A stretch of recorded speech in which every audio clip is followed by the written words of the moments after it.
My name is Matt Esmino, along with Mitch Esmino. The moment you've been waiting for is here.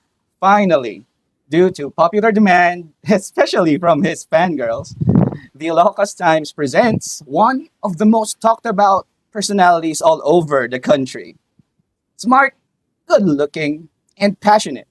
Ready na ba mga viewers? Because here he is, the one, the only, Mr. Ferdinand Alexander Sandro Marcos. Welcome back.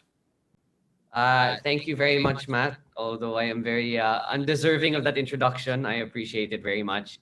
And to all our viewers and listeners who are tuned in this evening, naimbang nga rabi tayo amin. So, Naimbag arabi met ako Sandro naimbag arabi aming tingtingeg. Hello, Sir Mitch. Good to see you again also. Me too. How are you doing? Okay naman, sir. Not too bad. Just pushing through and going around on a daily basis and getting to know our kakailians and continuing our pursuit in public service. So you have been going around province, specifically here in District 1. Kumusta yung paglilibot mo sa iba't ibang munisipyo at syudad natin siya? Okay naman, sir. It has always been going well. It's been encouraging. I would like to thank, nagpapasalamat talaga ako sa lahat ng suporta na binibigay sa akin, hindi lang sa mga LGU, kundi sa ating mga kababayan, sa ating mga kakahilian. Pag umiikot po ako, napakainit talaga ang kanilang salubong sa akin, napakainit ang kanilang pagtanggap. So for that, I am very, very thankful, and they can rest assured that their support does not go unnoticed and that I am here to support them all out as well. Okay. So sa paglilibot mong yun, I think you began laying down your platforms na, no? 4 priority areas: jobs, livelihood, agriculture, Yes, and internet technology, of course. Yes, sir. Yes, tama. Sa totoo lang, my political ad, well, not naman political ad, but my video lumabas nung I think kahapon lang. So it highlights naman talaga what my platforms are, the reason why I'm running, and if you saw the slogan sa pagkatapos ng video nakalagay, bumangon tayo ken Sandro. It's a play on my dad's slogan, more localized, but the essence is the same, and that is that we must and we should recover, not only recover from this pandemic, pero kailangan kapag kapag bumangon na po tayo, we need to be in a better place than when we were pre-pandemic. So hopefully, these 4 platforms of specifically digital infrastructure, technology advancement, jobs, livelihood, and agriculture will cover that. Especially, lalo na sa agrikultura, alam naman natin sa ating probinsya kung gaanong kaimportante ang agrikultura natin. And it should talaga be a focus on the modernization of our agricultural industry. And of course, kailangan hindi na natin aasikasuhin masyado ng palay. Dapat mag-transition na talaga tayo sa high value crops. But in order to do that, hindi naman yan responsibilidad ng ating mga magsasaka. Responsibilidad po yan ng ating local officials, ng ating lawmakers. And that's where hopefully I will come in, where Gov will come in, and Sen Aimee will come in as well. On top of that, like I said, the digital infrastructure should go hand in hand with bringing back the jobs and livelihoods of our kakailian. Dahil naman sa tingin ko, kakarating lang ang Omicron, we need to learn to live with the virus rather than hintuin natin ang ating mga buhay hanggang lilipas itong pandemya na to. Kailangan talaga na we have to adjust to the new normal. And in order to do that, kailangan talaga mas pagandahan ang ating digital infrastructure. Ang daming bayan po na nahihirapan sa connection. dahil sa pandemya, kailangan naman talaga natin. We need fast internet. We need to be able to communicate in a modern, more efficient fashion. So yan po ang main plataforma. Ang isa po na hindi ko binanggit sa aking ad, pero napansin ko nung umiikot ako sa lahat ng mga bayan natin at kinakausap ko ang ating mga kakailian is that should I win as congressman, the first bill I will file is a bill not only in local scope but national to be able to increase the benefits and maidagdag ang mga benepisyo ng ating mga barangay officials at itaas din ang honorarium nila.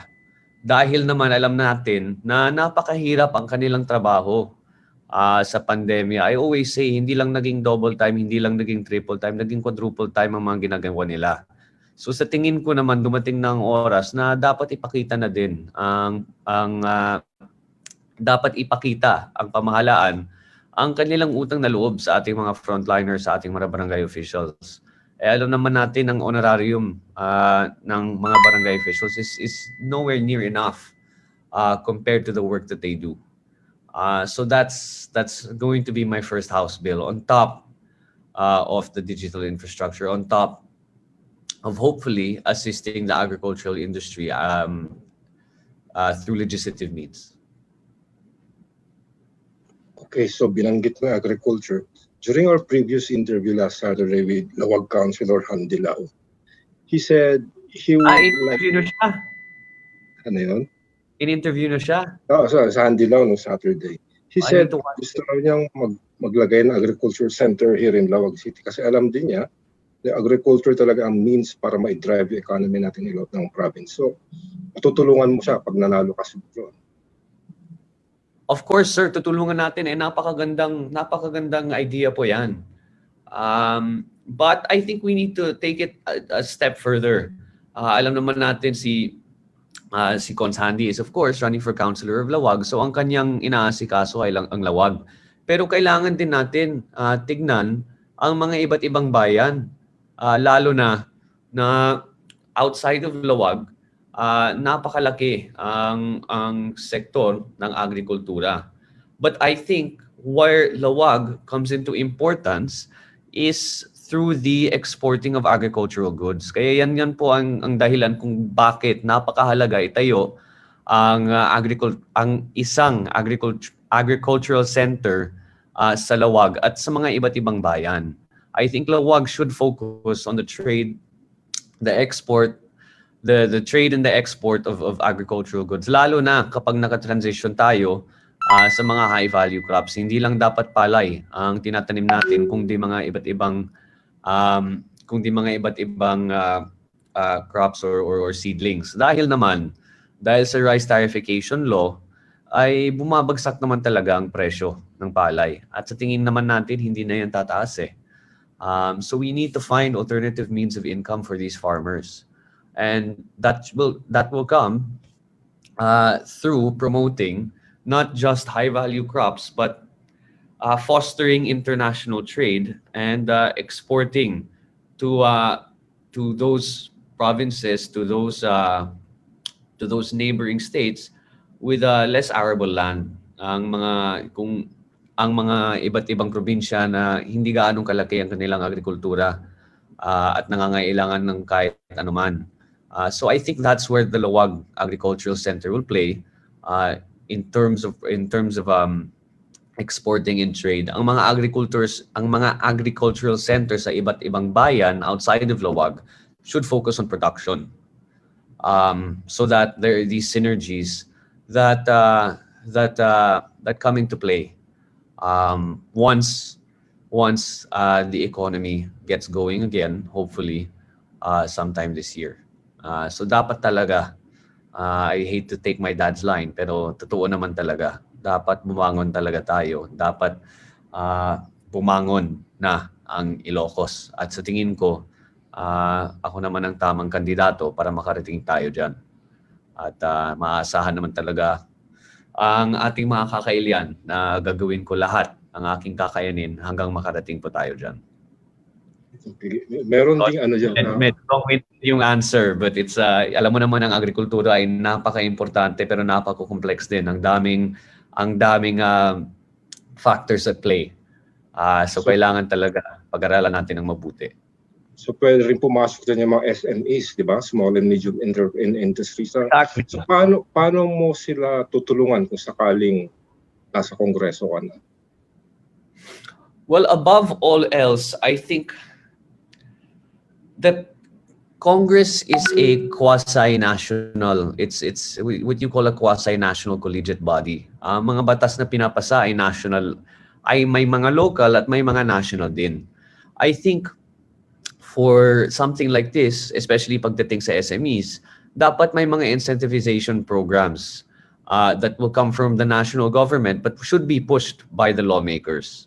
At yan naman, ang parte ng aking trabaho, kung mahahalala ko sa May 2022, gagawin ko ang lahat ang aking kakayanin. Gagawa din ako ng bill kung kaya to be able naman to not just incentivize but provide proper training to our SME o sa mga maliliit na negosyo natin, sa mga negosyante na tumayo ng negosyo pero baka hindi nila alam masyado kung paano itakbo ang kanilang negosyo ng mabuti. So I think what's important is not just recovery but also advancement and development. And that comes with subsidization, that comes with incentive programs. That will only happen if the legislative and the executive are working hand in hand. Kaya po napaka-importante na kapag nandun si GovMat, nandun din ako bilang congressman. Mas marami kaming magagawa. Dahil naman ang aming plano para sa probinsya ay pareho. At ang aming ginagawa, ang aming gusto mangyari sa probinsya at pati din sa aking tatay, sa awa ng Diyos kapag nandun siya bilang Pangulo, ang aming gusto mangyari ay pareho. So ang tulong na may iaabot natin ay magiging mas maganda at mas mabuti talaga kapag yan ang sitwasyon. Yan ang sitwasyon natin. But to go back to the essence of your question, ang tulong na may ibibigay natin sa mga SMEs is really retraining, redevelopment, and revitalization within the economy through incentivization programs and subsidies. Kasama na yan ang plano ng digital infrastructure.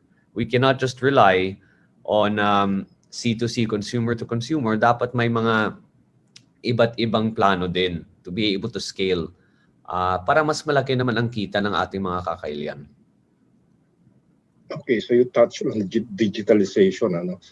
Yung internet natin dito sa Pilipinas is one of the weakest and one of the most expensive. So, paano mo ayos yan? Mabagal na, mahal-mahal pa compared to other countries. Actually, the average broadband speed sa ngayon sa ating bansa has improved markedly since the start of the Duterte administration. It's actually, I think if I'm not mistaken, nasa 67 na tayo, 66 in the world. It's still nowhere near good enough, pero gumanda na. I think what's important is that we as Ilocanos, we in Ilocos need to be able to match the national average. Yung sa aking kaalaman, yung national average natin, I think is 49 Mbps. Sa tingin ko sa Ilocos, medyo malayo pa tayo dyan. Baka sa Lawag, makakarating tayo dyan. Pero sa mga ibang bayan na kailangan talaga, like Pagudpud, Vintar, kailangan talaga gandahin natin ang connection. And that can only be done through, in my opinion, public-private partnerships with telecom operators. And actually, nag-usap na kami ni Sir Dennis Uy from Converge, and may plano na kami in place. Kapag nanalo ako, kung mahalal ako ng ating mga kakailian, ay makakagawa na tayo ng isang programa na maglagay naman ng fiber sa mga iba't ibang bayan para kapag nandun pa rin ang pandemya, maka-adjust muna tayo sa new normal. And we can run digital businesses rather than trade in more traditional goods and services. So yan po ang inaasahan natin. Pero ang Paano yung maganda ay may plano na dyan. May plano na dyan. It just has to be acted upon. At kinausap ko na ang mga negosyante na para naman kapag sa awa ng Diyos mahalal po ako, pagdating ng May 10, May 11, pwede na tayo magsimula sa mga plano. And when we come into office in July 1, we will hit the ground running. So may papababa mo pa kaya yung rates nila? Ano po? Yung isang issue, yung mga rates, mga internet rates, mababang Well, mataas na presyo niya. Ang baba ng presyo comes with more competition. Sa ngayon po, tatlo lang ang ating mga operator. And that's GlobeSmart, Converge, I believe if I'm not mistaken, PLDT. But I think that comes with more competition, and not just that, more supply of fiber networks, more supply of telecom services. So kailangan talaga kausapin natin ang mga negosyante ng ating bansa na pumunta sila dito sa Ilocos. But the rates are set nationally. So ayoko naman sabihin na hindi ko kaya, pero we need to work under a realistic frame na kung saan tayo pwede makabigay ng diferensya. Ang mabibigay ko po ang koneksyon na gawing mas mabilis, gawing mas available. Pero pagdating sa presyo po, sa tingin ko naman galing sa national government po 'yan. Pero alam ko naman na ang isa sa mga plano ng aking tatay, isa sa kanyang mga plataforma ay yung tinatawag nating digital infrastructure. Baga may build, kailangan din may build para sa ating telecom services. At kapag nangyari yan, babagsak talaga ang presyo ng internet. Kahit bibilis, babagsak din.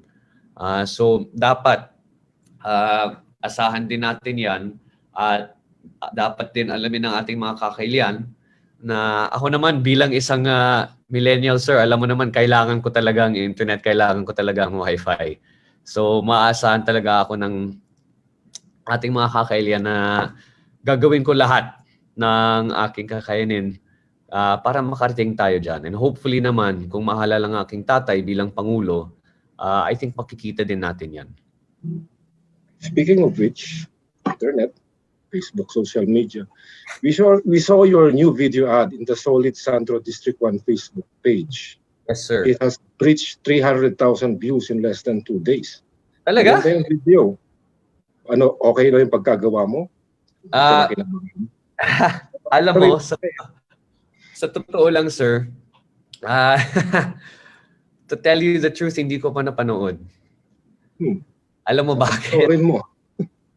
Alam mo bakit?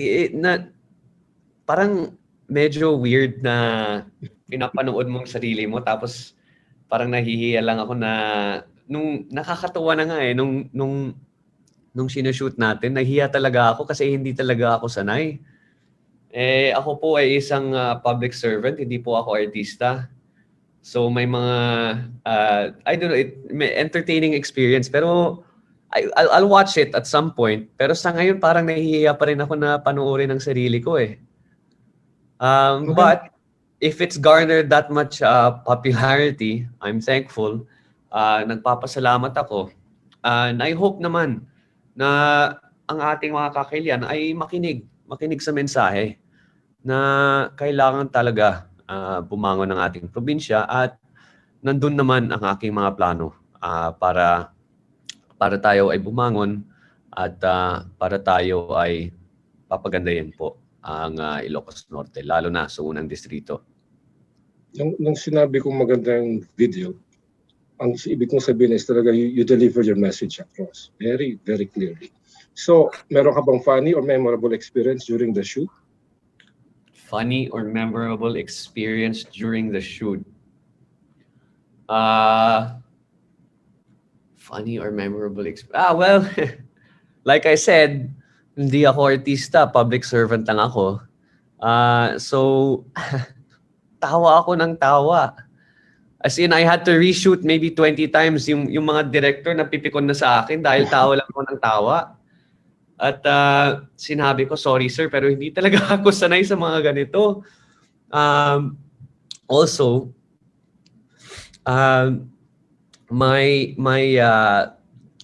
there was a part, I don't know if they included it, but there was a part nung sumasakay ako ng kalabaw.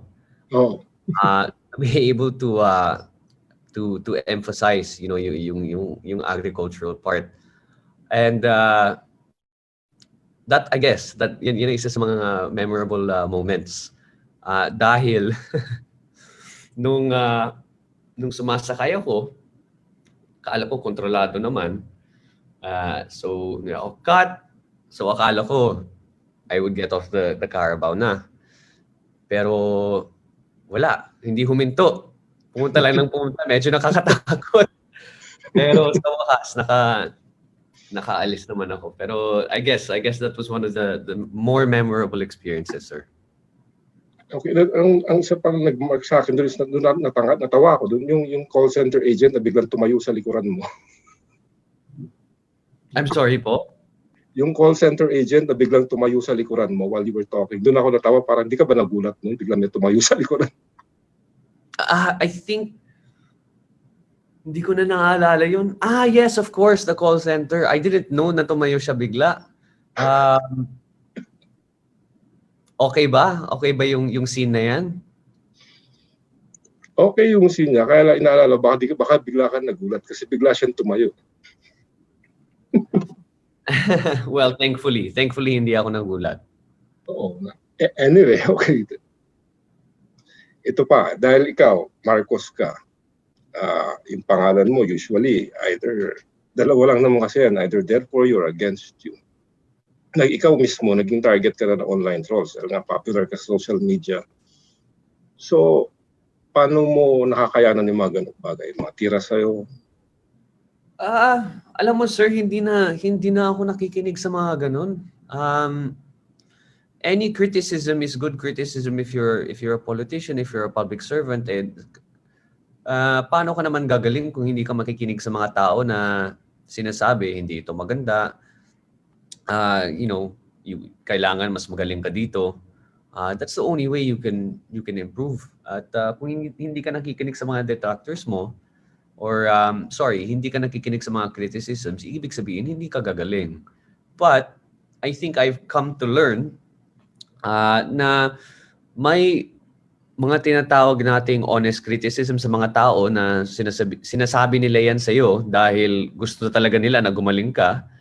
And then there are also detractors that kung sasabihin mo the sky is blue, sasabihin nila hindi, the sky is red. Basta kahit ano na lang kukontra sila sa'yo, di ba?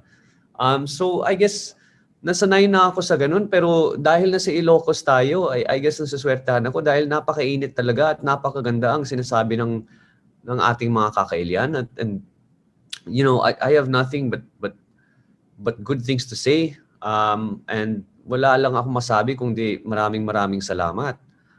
Sa lahat ng ginagawa nila, sa lahat ng suporta na pinapakita nila, at sa lahat po ng ginagawa nila para sa akin, napakalaki po ang aking utang na loob.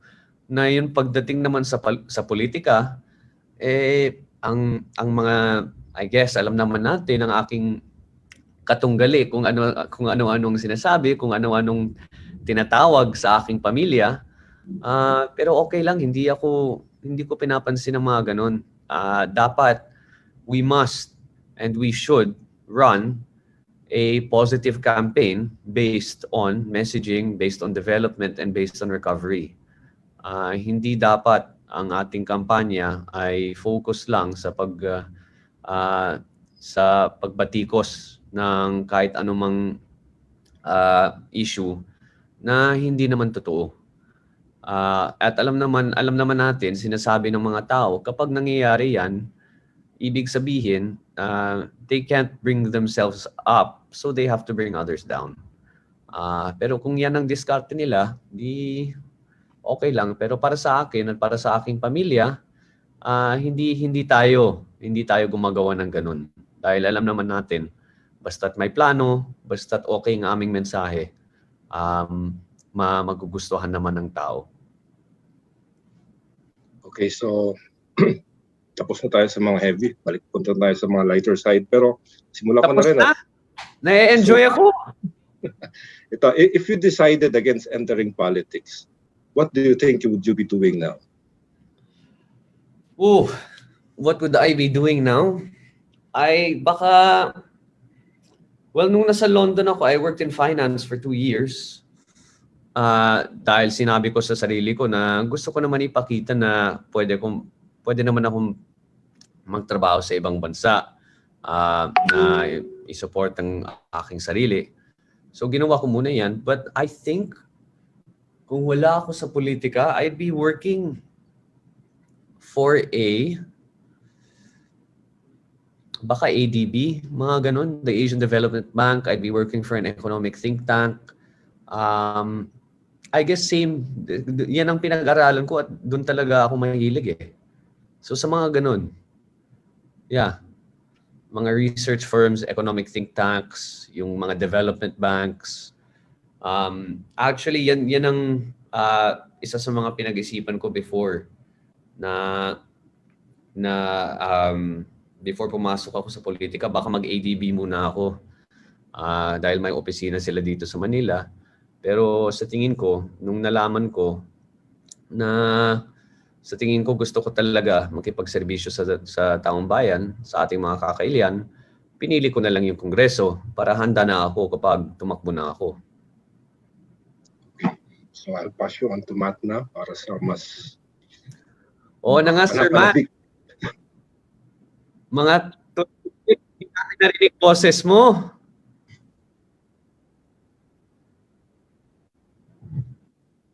I know, sorry. Medyo naging mabigat ang usapan pero okay lang, dapat malaman ng tao and it should be issue based naman talaga.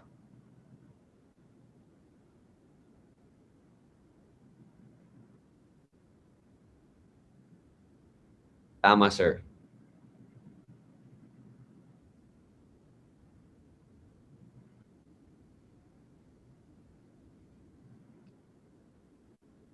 Okay lang.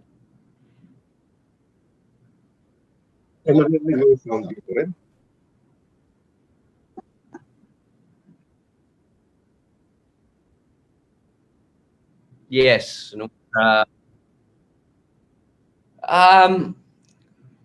I've always loved music. It's always been a passion. It's always been something I did in my free time.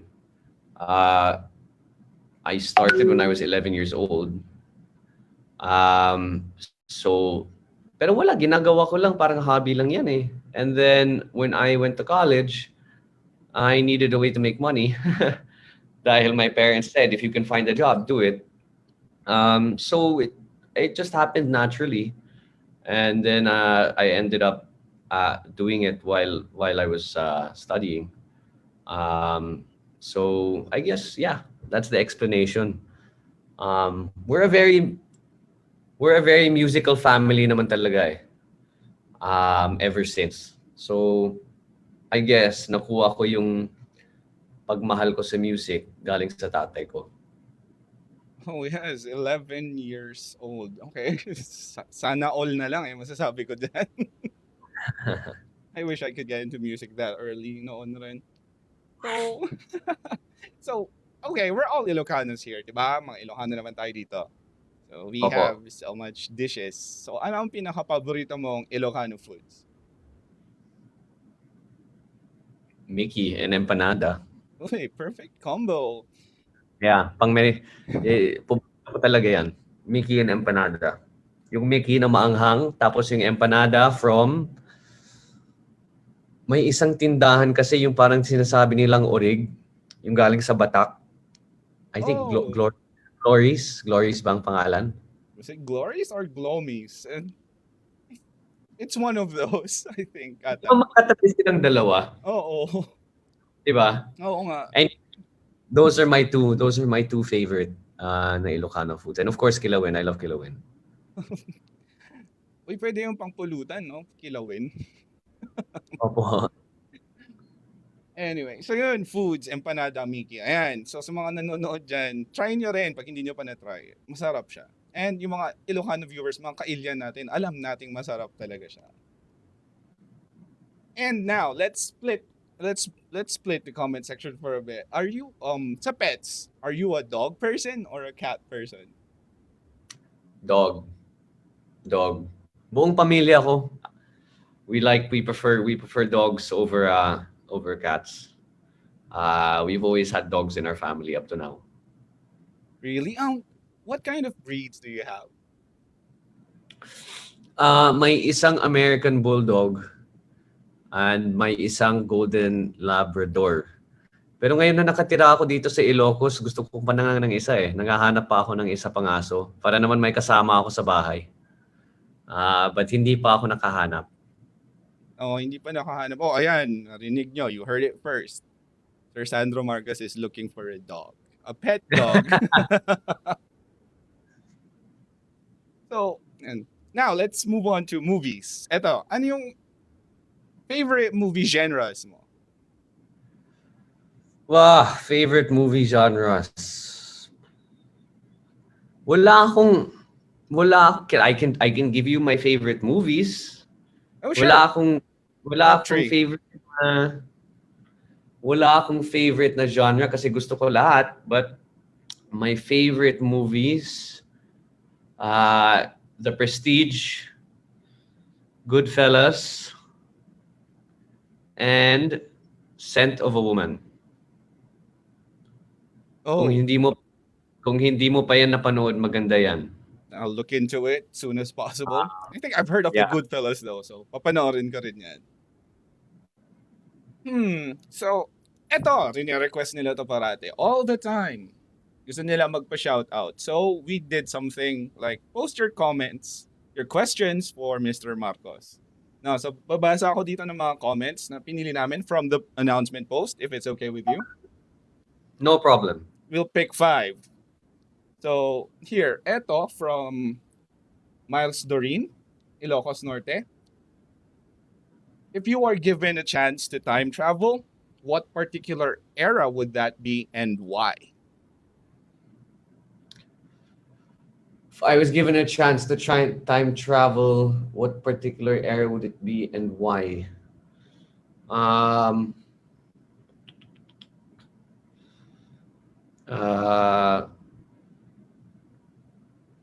The day my lolo won as president.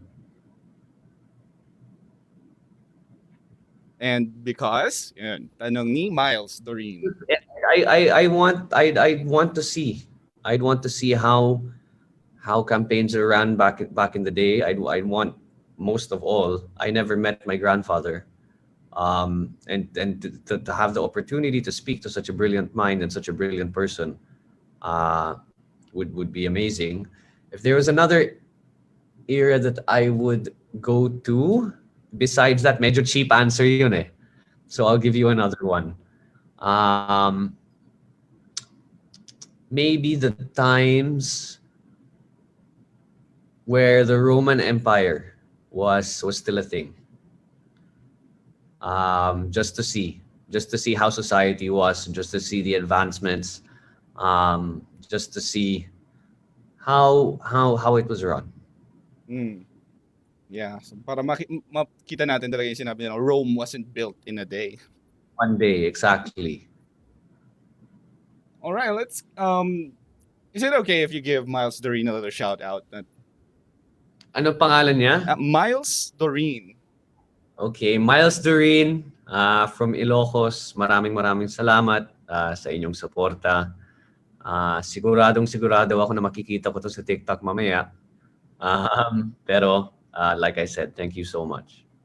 Ayun, so let's pick another question. This one is from Kais Ruiz from Lawag City. The question is, what will you be doing in your first 100 days if you win?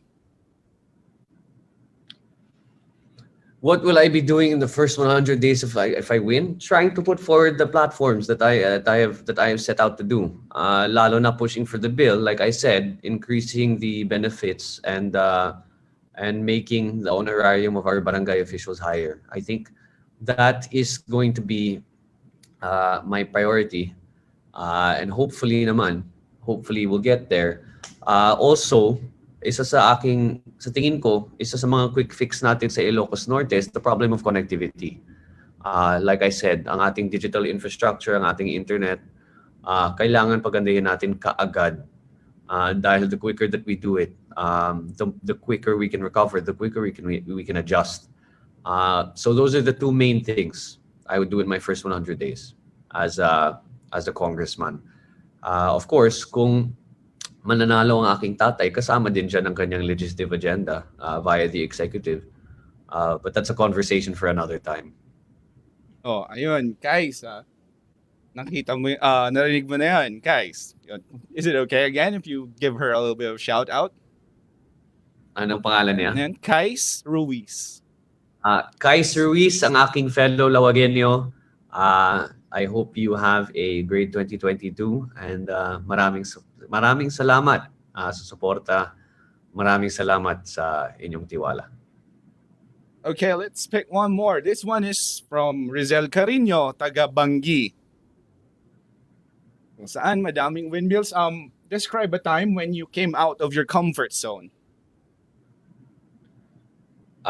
Nung nag-shoot ako para sa political ad, naninibago talaga ako. That's the one time I was quite uncomfortable dahil hindi talaga ako sanay. Ang daming camera, ang daming tao, nanenervyos talaga ako. But still a fun experience. And I've always said you cannot grow unless you come out of your comfort zone. And the biggest improvements have always come from the most difficult situations. So it's important that lahat naman, all of us, experience the pressure that we must put ourselves under in order to be better people.